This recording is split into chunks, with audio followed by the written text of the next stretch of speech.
How you doing there again, folks? Me again, of course, Brandon Wenzel. Come back at you. Another offering off my sampler platter.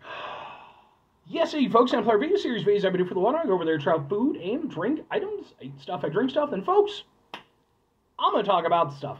I'm going to let you know all that you need to know about hopefully delicious stuff. That time I'm doing this, folks, I'm not going to lie. I'm doing this from a completely different room than I've ever done a review from. I imagine you noticed already. But we'll get to that in a bit. Folks, it's a super simple format. I'm going to go over there, I'm going to try out food and or drink items. Whilst I'm doing so, I am doing it from a different room.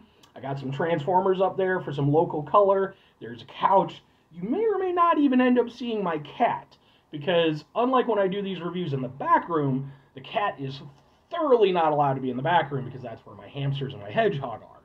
But this is the front room of my house, so he might stop by, he might not. He's adorable. His name is Kiichi. So if you see him in the background, that's what he's doing. Anyway, what are we doing here? What am I trying for you folks? What's going on? Why am I in a weird room? Simple answer to the room situation. No, this will not be the new review room. It's just a situation where I went over there. A few days ago, I was gifted a new couch, which I desperately needed because my couch was pretty much crapping out on me. So I got a new couch, but thing with having a new couch was that meant I had to move shit around to facilitate the movement of the couches. So, what's up, buddy? He's down there. He's a cat. But what it ended up being was I just had to move so much stuff around that it just became inconvenient to do stuff in the back room for the moment. And I wanted to get this review out of the way today, because today is actually my birthday. It's the time I'm doing this. I'm turning 37 years old. Blah. And I honestly wasn't planning to do a review, but I was like, I wanted to order some food for myself, what with the special occasion and everything. And, well, I usually like to order pizza for myself on my birthday. Specifically, well, actually not specifically, sometimes, where's the thing? Sometimes I order from, boom, it is Marino Pizzeria since 1982. Autentico Italiano. Now, I did get a pizza for sure, but I decided to look over their menu more thoroughly than I have in the past. Turns out, they have sub sandwiches. They even have branding on them and everything. That's awesome. And folks, that makes this a sub sandwich review, which means that I have to preface things real quickly. 3 things that you need to take into account. I've been going on sub sandwich adventures for over half a year now, ranging everywhere from chain locations to proper Italian delis to, you know, even gas station stuff. That's number 1. Number 2, all of those sub sandwich reviews are on a playlist called Subs for Subs. So if you're interested in my sub sandwich reviews, that's the place to go. Very final thing, folks. Ooh, Mr. Cat. Mr. Cat. Whoa, don't you be crying. You're a good kitty. This is my buddy Kiichi. Look at him, he's a tiny cat. He's a stinker. Who's a stinker? You're a stinker. I love you, buddy. He's like, Dad, I don't necessarily want to be on camera right now. Oh, okay. Want me to let you go? You're gonna get all fighty and bitey? Love you, big cat. But anyway, oh, I forgot to mention my shirt, by the way. Boom! Fancy shirt. This is my Galactic Empire shirt. They're a Star Wars themed metal cover band. I was fortunate enough to go see them not too long ago with a friend of mine. I was actually able to get him. It was his very first concert, which was super neat.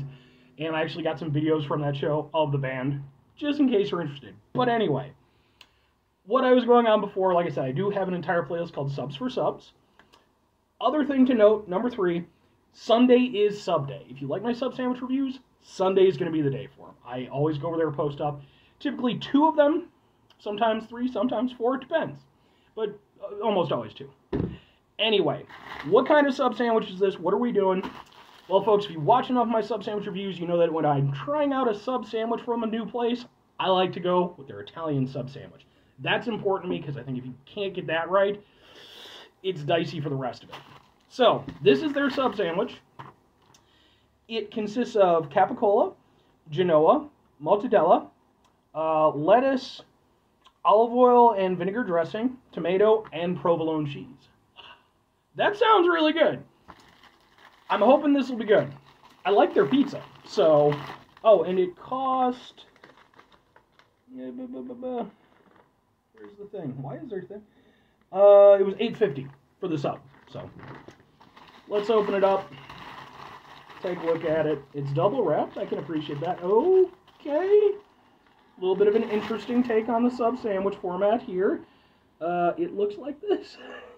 They, well, they definitely toasted the outside a bit. Okay, so, all right, sub sandwich.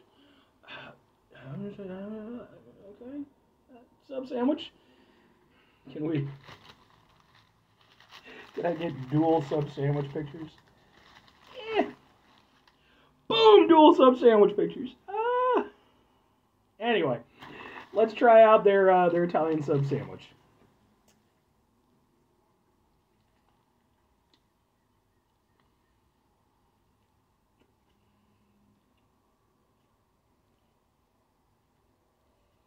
Okay. Right off the bat, I'm going to say this. Definitely not the best Italian sub sandwich I've had. It's not bad. It's definitely not the worst I've had. But it's not the best either. It is good. I like what they did with it.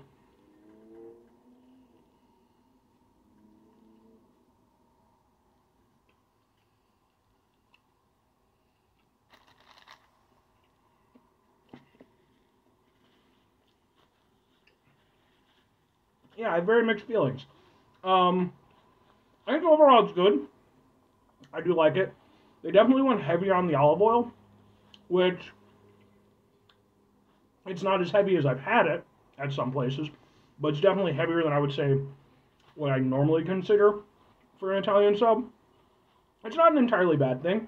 It brings a lot of flavor to the sandwich. However, what it does do in bringing said flavor, it kind of takes away a little bit of the flavor from the delicious meats and cheeses and such. So it's got it packs a lot of punch. The meats and cheeses and such themselves,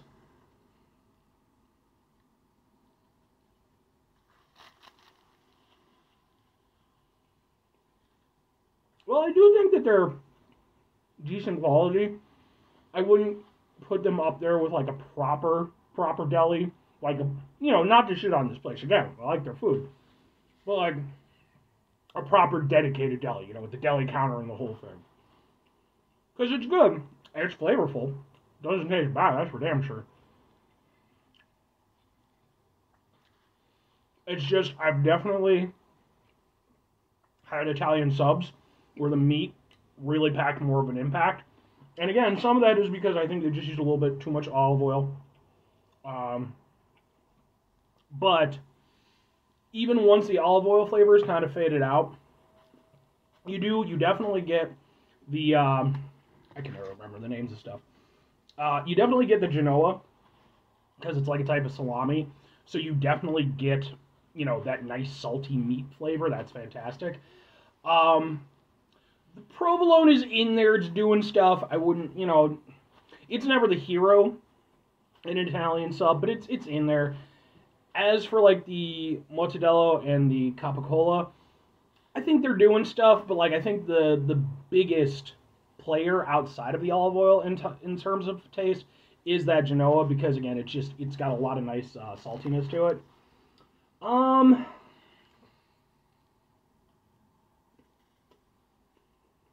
Lettuce and the tomato are decent. I like the flavor of the tomato. Helps kind of liven it up a little bit. The bread, I'm kind of here or there on. It's definitely not traditional sub sandwich bread. It almost feels like maybe like a French bread or something. But it's definitely quality bread. It's different than what I'm used to. But I don't think that's bad. I do appreciate they toasted a little bit on the outside. It gives it that, where it's a little bit firmer on the outside than the inside. I think that's good. I mean, basically with an Italian sub sandwich, there's like three things that I'm looking for. The bread, obviously the meats and cheeses and such, and then can it achieve that coveted Italian sub sandwich flavor. And if you're not familiar, for me, I feel when you get a sub sandwich, an Italian sub sandwich perfectly done with the proper types of ingredients, the proper proportions, it creates a homogeneous, just perfect Italian sub sandwich flavor. It becomes its own thing. It's like forging elements together to go over there and create a new alloy. This almost achieves that. It comes really close, but the olive oil overpowers it a little bit. And again, the meats, while good, I don't think quite are there, again, compared to like a real dedicated deli. So it misses the mark by a little bit, but it is good. This is one of those ones where I'm going to take it as sort of, I have to judge it not only as a normal sub sandwich, which as a normal sub sandwich, it's good. I don't have any major beef with it other than, like I said, just I feel like the olive oil, maybe just a little bit less on that, I think would have really helped me, would have really helped sell it to me. But as an Italian sub sandwich, I have to review it as that as well. It's not a bad one, but I would say if you've got like the dead middle zone, like kind of where it's just like dead average, it could honestly go kind of just above or just below. It could either be a B minus or no, I'm sorry. It could either be a C plus or a C minus. Like, it's good. Some of the decisions that were made, again, I think kind of work against it just a little bit. But it is a good sandwich. You know what? I'm even going to go over there. I'm going to say B minus. I'm actually going to, it's definitely nowhere near a C minus because it's definitely better than an average sub sandwich. So anyway, 5 things before you get out of here, folks. Have yourself a great rest of your day, spectacular rest of the week, monumental rest of the month, stupendous rest of your folks. You can go there and have yourselves a truly sub sandwich-tastic rest of your day. Because, folks, when sub sandwiches are really good, they're just fucking really good. And I will say this is my birthday. It's 100% truth. Is this a good sandwich for my birthday? Yes. It is still flavorful. It is still filling. It isn't the best version of an Italian sub sandwich that I've ever had, but I like it. And I'm enjoying it, and I will continue to enjoy it once the camera is done. And yes, I'm totally going to review the pizza also. But, that all said, final 2 things. Number 1, try to bring some positivity in your world. It's not always possible. It is, however, always appreciated. But, what you do can't do all the time. I know I can't do all the time. Here's what you're going to do, folks. You're going to try not to be an asshole. Folks, it's not always the easiest thing in the world to not be an asshole. Okay, trust me. I live it, I'm 37. That's not usually something worth celebrating, in my opinion. But we trudge along, don't we, folks? We just keep on moving. And it's important, though, when we run into situations that are stressful, frustrating, etc., take a step back, try to mitigate the level of assholism in our lives, hopefully do better for ourselves and for those around us. Very final thing, folks, do the thing, whatever the thing is for you. That's what I want you to go out and do. Folks, maybe you're going to go over there. Maybe you're going to find yourself in a situation where you get some new furniture and you have to move some shit around. And you have to go to a concert just a few hours after moving said furniture around. And then the next day you're too wiped out to do anything because you moved furniture and then we're at a concert. And then now it's on your birthday and so you're going over there and filming your YouTube channel in an odd location. That's oddly specific, but it could happen to you. Or conversely, hey, maybe it's your birthday too whenever you're watching this. If it is, happy birthday! Bye!